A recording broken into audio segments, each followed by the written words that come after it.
19 জুলাই শুক্রবার ছুটির দিন থাকায় সারাদিন রামপুরার বনশ্রীতে নিজ বাসাতেই পরিবারের সাথে ছিলেন নারায়ণগঞ্জ পিবিআই এর ইন্সপেক্টর মাসুদ পারভেজ ভুঁইয়া। সন্ধ্যায় প্রয়োজনীয় জিনিস কিনতে বাইরে বের হলে দুর্বৃত্তরা তার পরিচয় জানার পর হামলা চালায়। পরে চিকিৎসাধীন অবস্থায় রাজারবাগ হাসপাতালে 21 জুলাই সকালে মারা যান এই পুলিশ কর্মকর্তা। পরিবারের অভিভাবক হিসেবে দায়িত্ব পালন করে আসা মাসুদকে হারিয়ে দিশেহারা স্বজনরা। আমার দাবি বিচার চাই, আর কিছু চাই না। আমাদের কিভাবে ছেড়ে চলে যাবে আমরা কখনো কল্পনা করতে পারিনি। বাইরের দুইটা মেয়ে, একটা ছেলে, ওদের পড়াশোনা, ওদেরকে দেখাশোনা করার মতো এখন আর কেউ নাই। এদিকে পরোপকারী পুলিশ কর্মকর্তাকে হারিয়ে নির্বাক এলাকাবাসীও। খুব ভালো মানুষ ছিলেন উনি। আইসা এলাকাবাসীর খোঁজখবর নিতেন, ভালো মন্দ দেখতেন। নিহতের পরিবারকে সহযোগিতা করার আশ্বাস দেন পিবিআই নারায়ণগঞ্জের পুলিশ কর্মকর্তারা।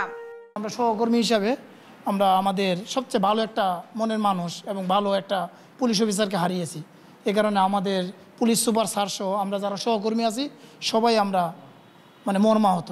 মাসুদ স্যারে যারা হত্যা করছে তাদের শনাক্ত করে তাদের প্রয়োজনীয় আইনের আওতায় এনে এবং বিচার কার্যকরী ব্যবস্থা গ্রহণ করতে আমরা সবাই জোর দাবি জানাচ্ছি।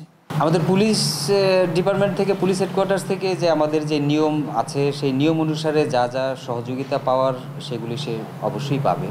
এটা তো হায়ার অথরিটি বা পুলিশ হেডকোয়ার্টার্সের মন্ত্রণালয়ের তাদের সিদ্ধান্ত অনুসারে এগুলি ডিসিশন নেওয়া হবে পরবর্তীতে।